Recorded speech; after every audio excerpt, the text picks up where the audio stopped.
Assalamualaikum warahmatullahi wabarakatuh. Jadi kali ini penulis ingin bahas soal dari mana sih asalnya kebijakan semua motor Honda itu harus pakai 10W30. Percobaan macam apa yang dilakukan oleh Honda sehingga Honda itu memutuskan semua motor di seluruh dunia itu harus pakai oli 10W30. Ya, lagi-lagi ya, keputusan untuk melakukan ekonomi, meningkatkan fuel ekonomi, meningkatkan efisiensi bahan bakar, itu sumbernya dari global warming ya, dari perubahan iklim global. Jadi walau menurut penulis ini hoax ya, tapi banyak yang percaya dan semua negara dipaksa untuk mengikuti aturan tersebut ya. Yang walau sudah dilakukan sudah cukup lama, hasilnya masih nggak kelihatan. Padahal kalau yang penulis alami sendiri, iya, nggak ada tuh ya di sini yang namanya global warming. Itu hujan, air selokan penuh, itu gara-gara hujan. Tadi malam hujan, kemarin malam hujan, kemarinnya lagi juga hujan. Jadi kekeringan dan ya, hujan berlebihan itu nggak terjadi di sini ya, karena hujan tiap hari ya, kelebihannya mau kapan gitu ya. Penulis juga ingat waktu 2010 dan sebelumnya yang namanya angin puting beliung di kota Surabaya itu banyak, sekarang kok jarang ya, nggak kedengar beritanya. Jadi ya, itu global warming menurut penulis itu sebenarnya ya cuma dibuat-buat ya, ketakutan yang tidak beralasan, dan solusinya juga nggak ada kelihatan hasilnya gitu ya. Oh ya, penulis sendiri sekarang ini lagi pakai silek yang pendek ya. Silek yang 12 cm. Jadi ini tarikan bawah jadi berkurang, iritnya tentu juga berkurang nih. Nah, balik lagi ke topik. Honda menganjurkan oli 10W30 demi untuk meningkatkan fuel ekonomi, meningkatkan iritnya kendaraan. Biasanya kalau Jepang entah ya, satuannya kilometer per liter ya, yang penulis tahu kilometer per liter. Tapi dari uji yang dilakukan oleh pabrikan Jepang cukup aneh ya, angkanya kok gak seperti angka top speed, lebih mirip angka top speed. Karena angkanya gede banget kalau dibuat kilometer per liter. Jadi standar pengukuran konsumsi bahan bakar di Jepang, kalau dispesifikasi biasanya ada dua. Yang satu WMTC yang mirip dengan yang dipakai di Indonesia. Yang nomor dua adalah kecepatan konstan 60 km per jam dengan dan tanpa boncengan. Tanpa boncengan angkanya sekian, kalau pakai boncengan angkanya sekian. Entah itu standarnya berapa kilo, ridernya nggak tahu. Tapi yang jelas, keputusan pakai 10W30 itu diambil setelah dilakukan dua uji ya. Entah kendaraannya apa, nanti kalau ada ya penulis tunjukkan. Tapi dua kendaraan ini diuji bersamaan, yang sayangnya nggak disebutkan itu waktunya kapan, karena ya Jepang itu kan cuacanya dingin, terus ada 4 musim juga, kadang sampai dingin sekali, sampai ya ada saljunya. Walau memang ada kota Jepang yang nggak tersentuh salju terusan, tapi ada misalnya kayak Sapporo itu suhunya minus bahkan. Kalau panas, lihat statistiknya kira-kira 25 derajat. Ya beda lah ya dengan di cuaca kita yang bisa 35 derajat kalau lihat Meteo Juanda ya. Di 2 kendaraan tersebut pakai oli 10W30 dan 10W40, dan hasilnya adalah yang pakai 10W30 angkanya lebih baik.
Jadi ujinya begitu aja, sederhana. Kendaraan pakai 10W30 dan 10W40 adu irit, tapi ya bisa jadi adu top speed juga. Berdasarkan hasil uji itu, CEO Honda memutuskan bahwa semua motor Honda di seluruh dunia secara global harus pakai 10W30 dengan alasan ya demi untuk memperbaiki lingkungan, walau ya nggak jelas apa bener memperbaiki lingkungan. Nah, kalau yang sering nonton video penulis soal pelumas,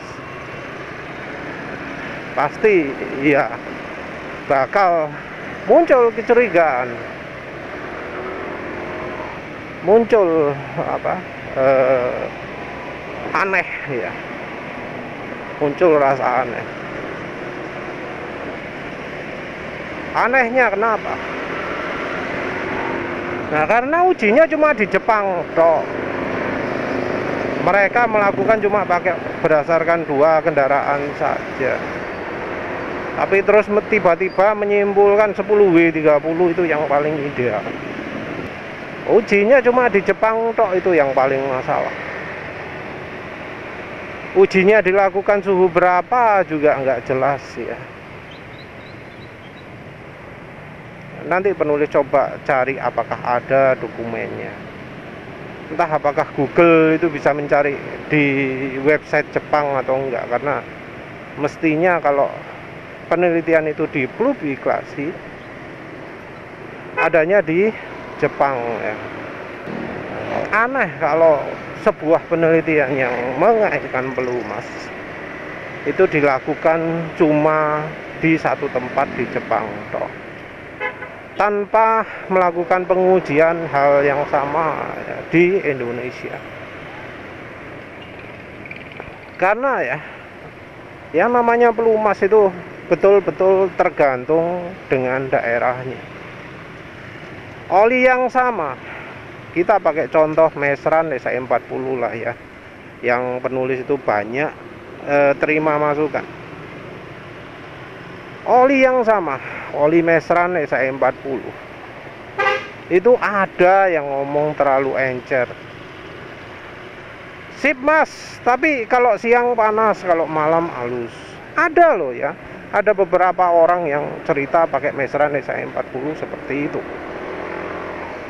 Ada juga yang sebaliknya, kalau malam berat banget mas, kalau hujan-hujan berat banget, tapi kalau siang tokcer, oke, lancar, halus suara mesin. Oli yang sama, standarnya sama, kekentalannya sama. Ada yang merasa halus, ada yang merasa encer, ada yang merasa kental. Padahal oli yang sama. Dan ini cuma di Indonesia tok, belum di negara lain. Penulis bayangkan kalau misalnya oli ini dicoba di Sapporo pada saat musim dingin, bisa jadi olinya nggak ngalir, bisa jadi berat sekali, sekalipun olinya itu bisa ngalir. Di Indonesia tok, Mesran SE40 oli dengan kekentalan SE40, ada yang merasa terlalu encer, ada yang merasa terlalu kental. Kalau terlalu kental sih gampang, campuri minyak goreng 20% atau 30% wis cukup. Kalau takut beku ya bisa pakai campuran minyak jagung, wis beres. Yang terlalu encer ini yang sulit. Mungkin ada yang nyarankan, oh pakai aditif ya, aditif pengental, apa jenenge, Skyfor Moly EP, terus STP, terus apa mana sih aditif-aditif yang bikin orang. Oh ya, Omega 909 misalnya. Mungkin ada yang nyarankan pakai itu. Masalahnya adalah aditif yang pengental seperti itu, viscosity index improver, itu punya penyakit. Penyakitnya adalah kalau di suhu panas, kalau kendaraannya dipakai macet-macetan, kalau kendaraannya dipakai kencang, yang terjadi adalah ngencer itu pengentalnya. Jadi pengental itu cuma efektif kalau kendaraannya dipakai dekat-dekat, ke toko, ke pasar, ngantar anak ke sekolah. Kalau dipakai jauh-jauh nggak efektif. Harus olinya ya yang kental ya. Kalau Mesran SE40 itu terlalu encer, penulis biasanya rekomendasinya Fastron 15W50 atau Repsol 20W50 yang gambar motor bebek. Ini rekomendasi untuk motor laki juga ya, mulai dari mobil Toyota, Daihatsu, sampai motor laki ya, Vixion R15, termasuk juga motor bebek Revo, Supra X atau MX King ya. Jadi itu ya rekomendasinya, penulis rekomendasikan yang kental. Nah, cerita soal oli gitu. Biasanya yang penulis rekomendasikan itu, oh ya mas, pakai Fastron itu lebih cocok. Atau juga Repsol, oh ya Repsol itu lebih cocok, lebih enak. Wis enggak kasar lagi kalau siang hari. Nah, ini Honda tanpa melakukan uji di negara Indonesia, tanpa masukan dari konsumen, langsung memutuskan, oh ini wes olinya paling pas seluruh dunia. Nah, menurut penulis ini wes bodoh ya, nggak cerdas, sembrono, saenake, ngawur ya. Dan buktinya apa? Buktinya banyak ya pemakai oli MPX dan SPX.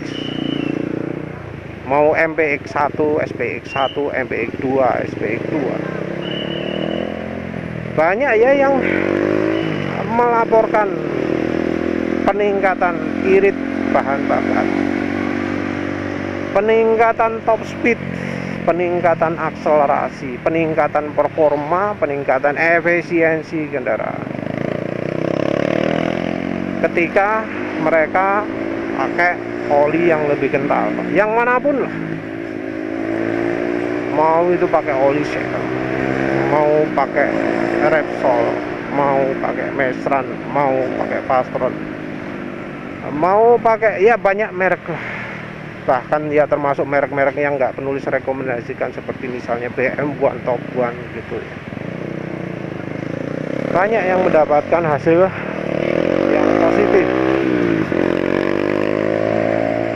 hasil positif dibanding bila pakai oli bawaan.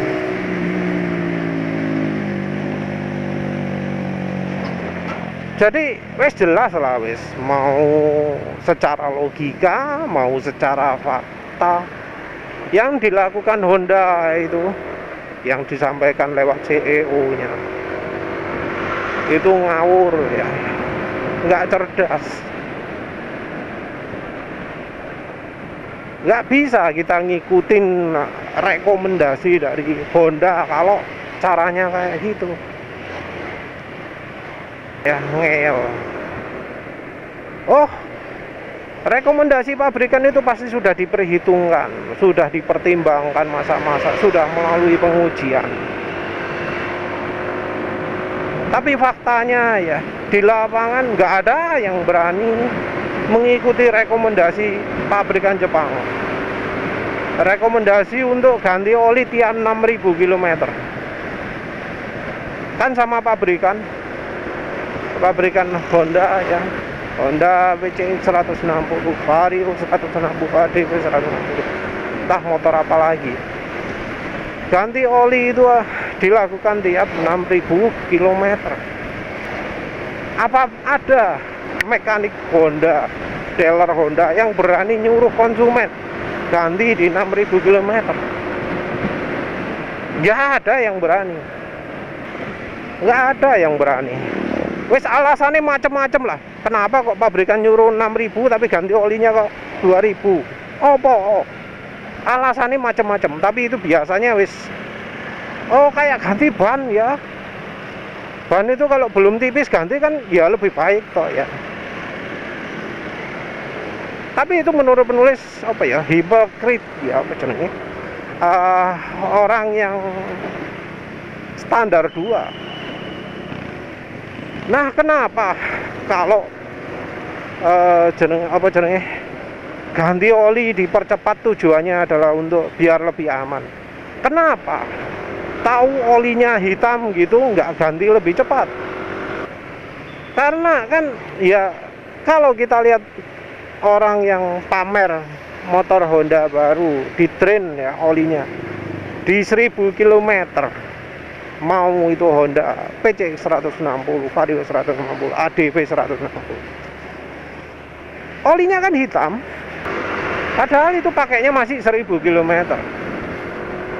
Nah coba kalau diganti tiap 6000 km, apa yang terjadi? Hancur motornya.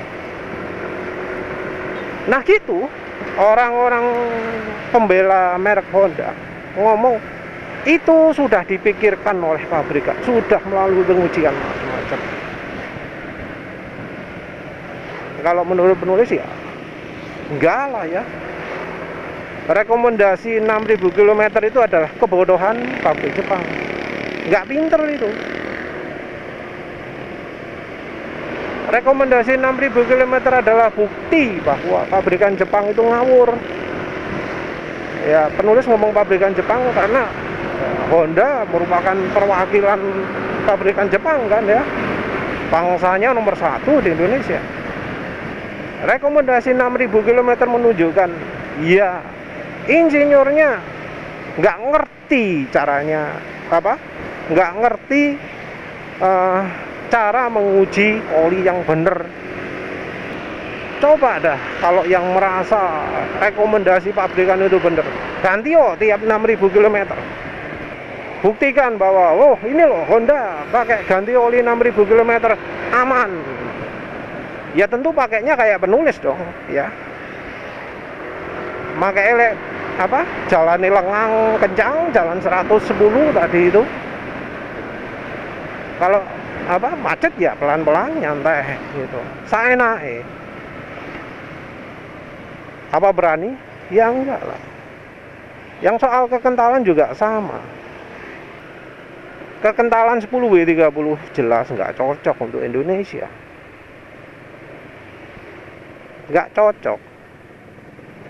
Nggak bisa dipaksakan 10W30 kecuali untuk daerah yang suhunya sama kayak Jepang sana. Penulis sangat berharap Honda itu melakukan pengujian, uji di Mandalika gitu, kayak Suzuki lah. Mesin motor Honda PCX 160 digeber, nggak perlu 24 jam lah wis, 1 jam 2 jam wis, lihat apa yang terjadi. Apa memang aman itu ya? Kalau bisa sih ya sesuai standar lah. 6000 km di lintasan dipakai digeber, dilihat apa bagus, apa olinya masih bagus atau tidak. Kalau menurut penulis mustahil ya bisa bagus. Lawang yang pakai konsumen aja 1000 konsumen sudah 1000 km sudah rusak. Ya wes lah itu aja. Terima kasih sudah menonton. Assalamualaikum warahmatullahi wabarakatuh.